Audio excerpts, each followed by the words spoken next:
안녕하십니까. 황태순TV의 황태순입니다. 2020년 5월 5일 어린이날 오후 저녁입니다. 조금 전 보니까 제 아는 지인으로부터 보면 김용태 의원 이번에 출마했다가 윤건영이한테 참 패배했죠. 그 김용태 의원이 보니까 국민일보에 기고한 게 있는 모양이에요. 근데 그것을 갖다가 보니까 저한테 리트윗을 했더라고요. 그래서 보니까 내용이 참 굉장히 공감하는 이야기가 있어서 한번 소개해드리려 합니다. 김용태 의원이 자기 페이스북에 이렇게 썼어요. 한 언론사에서 후보로서 총선 참패 원인과 앞으로 당의 진로에 대해 원고지 9.5매 칼럼을 부탁받았습니다. 열에 들떴던 선거운동 기간, 그전 공천 과정은 물론 지난 대선 패배, 지난 지방선거 패배, 김병준 비대위, 황교안 대표 체제, 패스트트랙 전국 등 모든 일들이 주마등처럼 스치며 가슴이 아파왔습니다. 후보로서 솔직하게 심정을 이야기해달라는 편집진의 부탁에 다음과 같은 칼럼을 기고했습니다.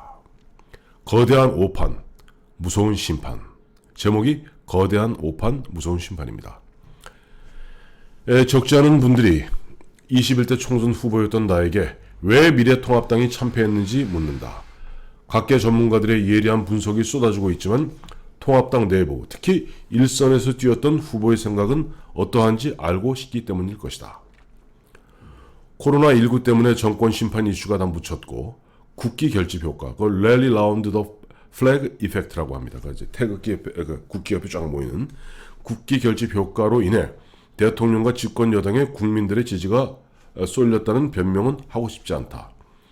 선거 막판 전 국민에게 긴급 재난지원금을 주겠다는 변형된 돈 선거 때문에 이라는 분석도 우리 스스로를 더 초라하게 만들 뿐이다. 통합당은 왜 참패했는가? 라는 질문을 후보 당시는 참패하리라 짐작했는가로 바꾸면 참패의 또 다른 원인이 보일 수도 있을 것 같다. 어리석어 보이겠지만 나는 이번 선거가 쉽지 않다고 생각했지만 이렇게 참패할 줄은 까맣게 몰랐다. 더 어리석어 보이겠지만 나 스스로 매우 냉정하게 선거를 바라보는 현장 전문가인 줄 알았다. 아닌 게 아니라 지난 3번의 선거에서 형세 판단을 지극히 보수적으로 하면서 정당 지지 열세를 뒤집어 이겨왔다. 사실 기울어진 선거운동장과 우리들이 보여준 조잡한 선거 캠페인을 감안할 때 참패를 면하는 게 지상과제였지만 나는 귀신에 홀린 듯 형세 판단을 완벽하게 그르쳤다. 그 이유가 무엇이었을까? 후보는 유권자와 만나며 선거 흐름을 몸으로 느낀다. 형세가 손으로 만져지듯 질감이 느껴진다. 코로나 때문에 제한을 받았지만 이번에 만나본 유권자들은 매우 지친 상태였고 극도로 불안해하고 있었다. 후보로서 선거운동을 하는 것이 민망할 정도로 소상공인, 자영업자, 중소기업의 상태는 최악이었다. 그리고 이러한 상황은 코로나 사태로 더 악화됐지만 그 이전부터 좋지 않았던 것이 이분들의 공통된 증언이었다. 그래서 나는 이분들에게 물어보았다. 문재인 정부 잘하고 있나요? 이 질문에 대한 답변이 선거 향방을 가를 줄 알았다. 이분들의 대답은 감사하게도 잘하기는 무슨 이었다. 나는 내심 안심했다. 그럼 그렇지. 경제가 이 모양인데 유권자들의 표심이 어디로 가겠어? 이미 정권 심판할 준비가 되어 있는 거야. 더욱이 코로나 때문에 정권 심판의 분노는 더 커질 거야. 나의 거대한 오판은 그 다음 질문을 빼먹은 데서 시작됐고 참패로 귀결됐다.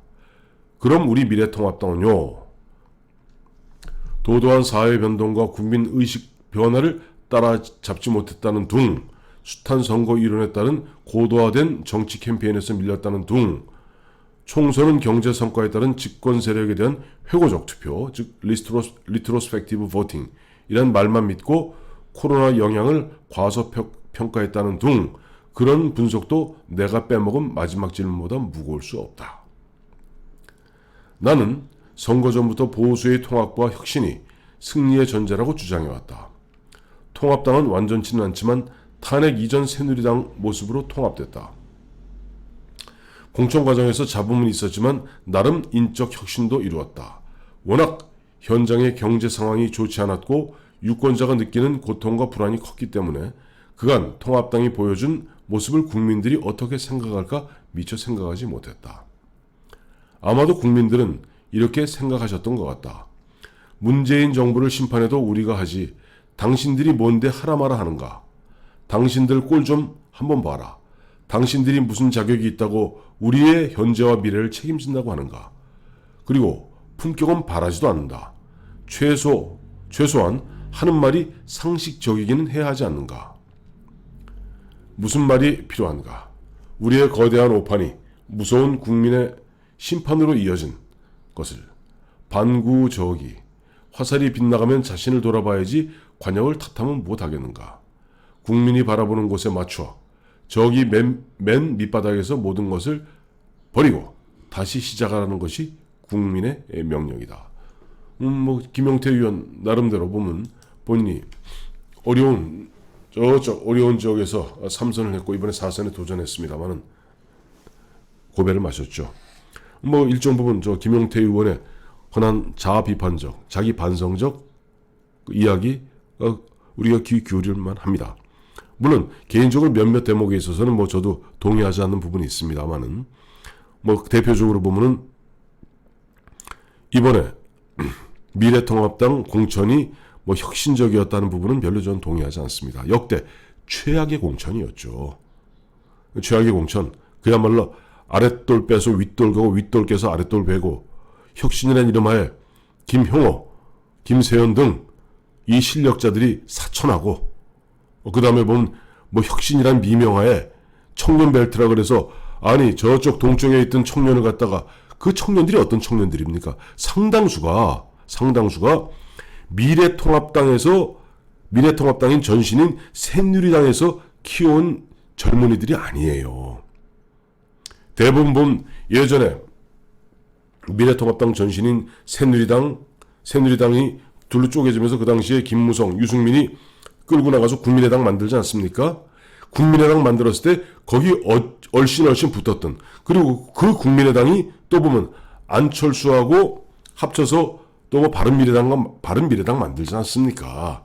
그 바른미래당 할 때 그 언저리에 기신하던 진짜 언저리를 갖다 서성거리던 흔한 얘기를 정치판으로 이야기하면 같은 20대 30대 청년 중에서 조금 이른바 1군이 아니라 1타가 아니라 1타 요즘 1타 강사 이런 게 유행입니다만은 1타가 아니라 2타 3타 4타 되는 이런 사람들 흔한 얘기로 좀 이렇게 좀 변방에 있는 사람들을 갖다가 이번에 유승민이 다시 끌고 들어와서 이 사람들 갖다가 유승민 계열이 대표적인 사람이 김세현 아닌가요? 그 사람들이 보면 청년 벨트는 미명화에 이리저리 꼽고 얘기 들어보니까 심지어는 이번에 공천받은 사람 예전에 바른미래당 함께 할 때 박지원 흔한 얘기로 박지원 밑에서 박지원 의원의 한참 한 4등급 5등급에서 일하던 이런 사람들이 여기서 인재라고 턱 꼽아놓으니까 유권자들이 미쳤습니까? 수도권 유권자 입맛 까다롭습니다. 저는 김용태 의원의 자기 반성도 좋지만은 여전히 혁신이라는 어떻게 보면 그 환상을 쫓아갔고 자신들이 해왔던 일에 대해서 보면 슬그머니 감추려는 자세 이건 옳지 않다고 봅니다. 그래서 어쨌든 큰 틀에 있어서는 김용태 의원 이야기대로 보면 화살이 관역에서 빗나갔으면은 내 손가락을 탓하고 내 활을 탓해야지 관역을 탓해야 못하겠습니까? 자 앞으로 보면 이제 5월 8일 내일 모레 금요일 날이죠. 금요일 날 원내대표 미래통합당 경선 할지 아니면 추대할지 모르겠습니다만 새로운 어쨌든 이제 지도부 하나하나 밑바닥부터 하나하나 챙겨나가기 시작합니다. 그러면서 또 우리가 긴 듯 짧고 짧은 듯 긴 호흡으로 내년 4월에 있을 보궐선거, 부산시 보궐선거죠. 또 2022년에 있을 대통령 선거, 지방선거 준비하는 또 하다 보면 시간이 마냥 긴 것 같지만 또 눈 깜빡할 새 갑니다. 이번에 아무리 참패했다고 그래도 저쪽 당이 1,400만 표 받았을 때 이쪽 당도 1,200만 표 받고 있고 그 1,200만 유권자들 아까 김용태 의원이 이야기한 그런 열악한 환경 속에서도 이렇게 형편없는 공천을 해놓고도 1,200만 표를 주었으면 아직도 사랑은 남아있는 겁니다. 감사합니다.